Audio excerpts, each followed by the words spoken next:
Fizi News 24. Média d'information en temps réel. Fizi News 24. Chombo cha habari kwa muda sahihi. Média d'information en temps réel.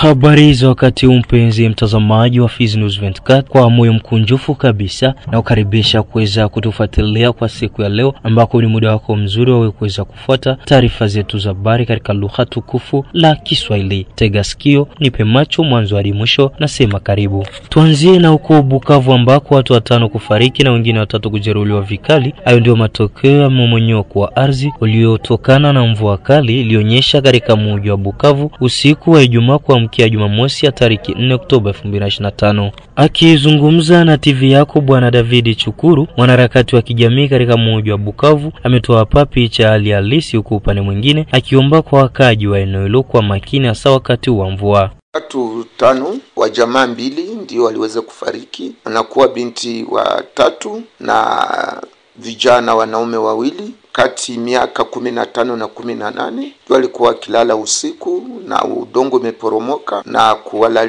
kulalia nyumba, na hawa kufariki hapo, na wengine 3 kwa sasa wamepelekwa kwenye hospitali ili wapate matibabu.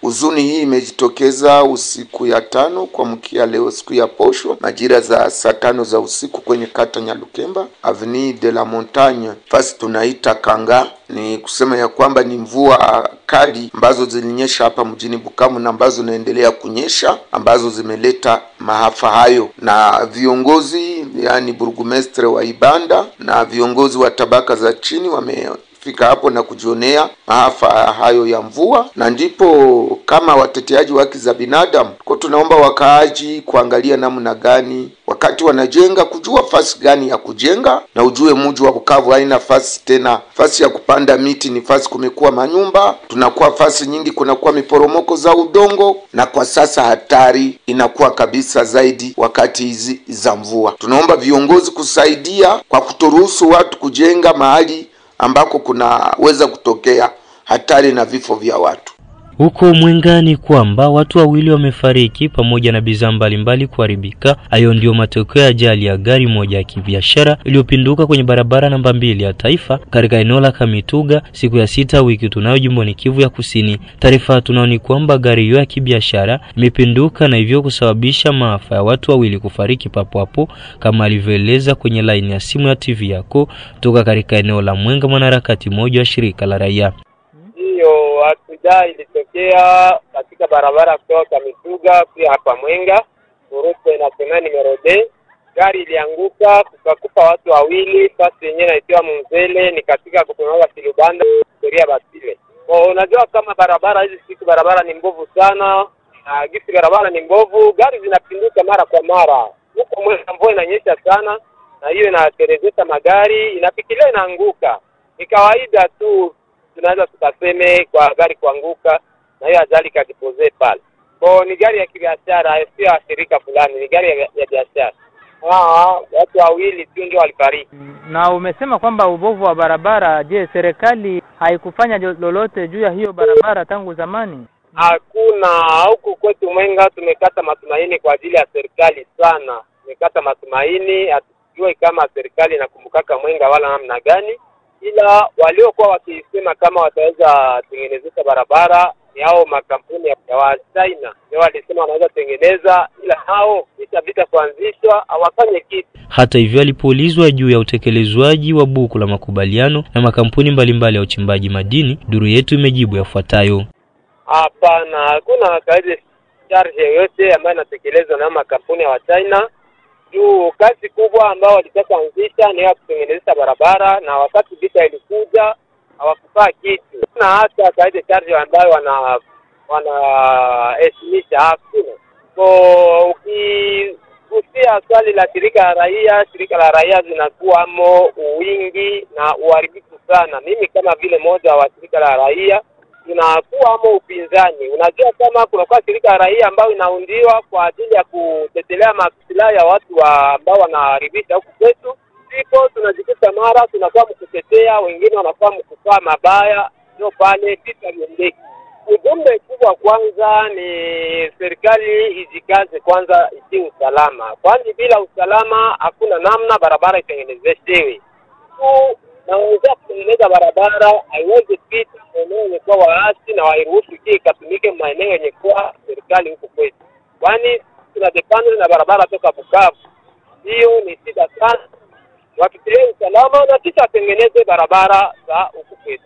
Uchukuzi yote inafanyika na hawa moto ndio inafasilite sana vitu yote. Barabara inaharibika, Muzele, Kibumba, Yomvu, mali pote huku barabara ni uharibifu kali sana.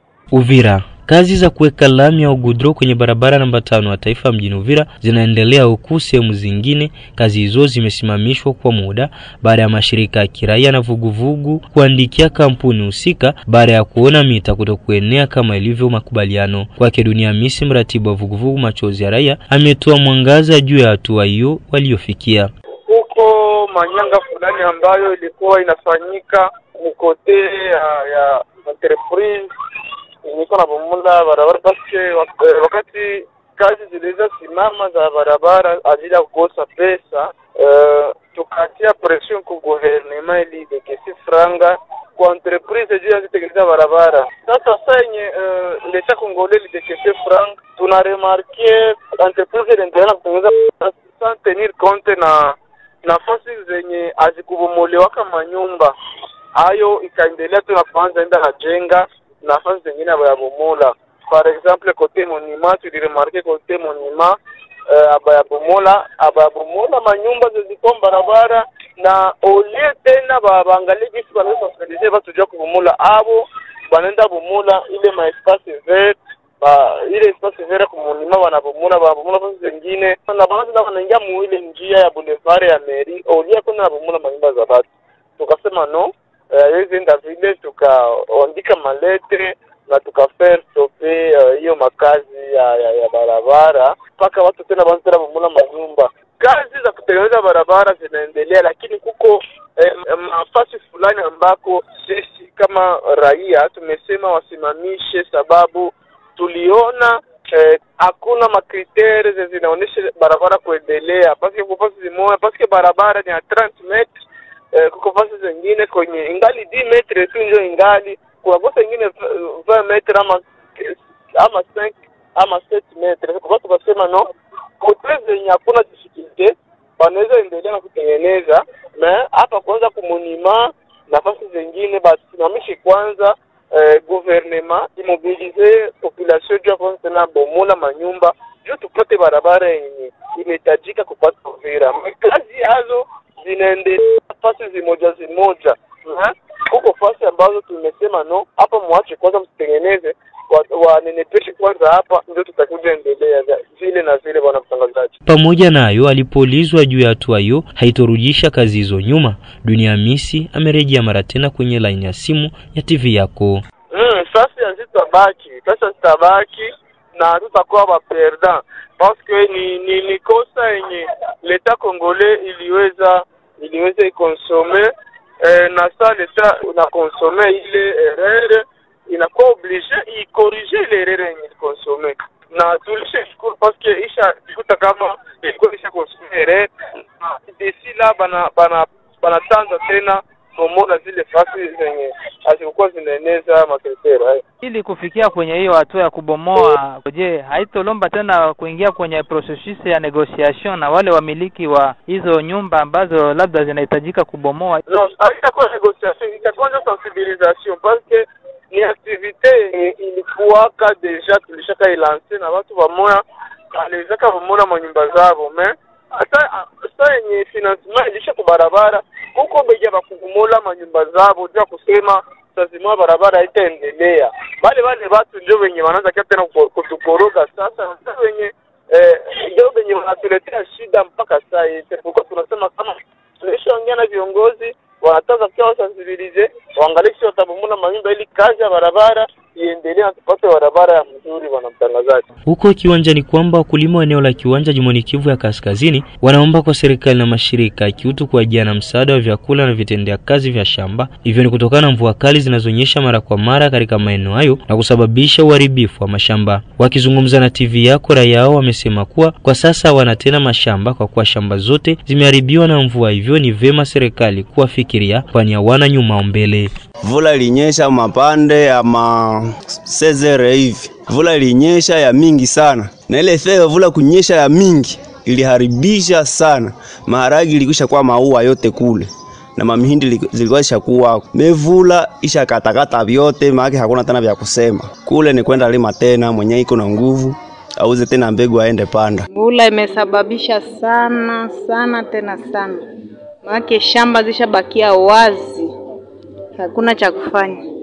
Hakuna hata kitu hata kidogo. Vyote visharibika. Maana hapa hakuna kia kufaa, maana kama ni kulima tutongeza lima vupi. Tangu nianze limia siaonaka, antuka siaonaka mvula ya kunyesha vile, maana inakuwa ya kwanza depuis nianze limia. Basi hatuyei kama tutafanya nini, hatuyei kama tutaishi namna gani. Kama ni mapenzi ya Mungu, basi Mungu ndio atajua cha kufanya. Maharagi imeharibika na mihindi imeharibika, sasa hatujue kama mihindi, sababu mihindi iko sawa vile matete.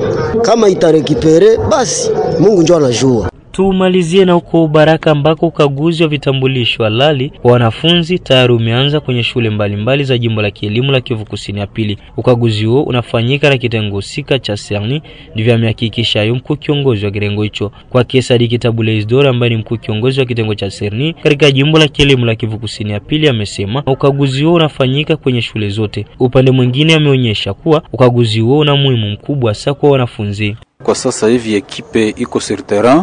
Balianza juzi supervision des inscriptions. Ndiyo supervision ni kwa bure kwa sababu ile supervision iko na kazi ya kudenishe bafosseur mu maekole zote bila distinction. Ni bitambulisho ya wanafunzi. Cha kwanza ni bulletin. Il faut ile bulletin tuone kwanza kama iko authentifié na service concerné. Ikishakuwa authentifié, bon, bana contrôler ma mation zote za Serni, numéro permanent, numéro ID, code d'école, application, conduite, bile vyote tunakuwa tuna contrôler. Inakuwa très simple si ku découvrir ma manœuvre. Tunafikaga mu école, cha kwanza ni ile cahier de présence ya wanafunzi par classe. Penzi mtazamaji, bila shaka ni hapo ndipo tumefika mwisho wa taarifa habari zetu katika lugha tukufu la Kiswahili. Na kushukuru ambao unaendelea kututegea sikio mwanzo hadi mwisho na kutupa macho yako. Hii ni Fizi News 24 inakujia mashariki mwa nchi ya Jamhuri ya Kidemokrasia ya Kongo. Usisahau kulike, kushare na kusubscribe ili wa kwanza kupata taarifa zetu kila wakati na kwa muda sahihi.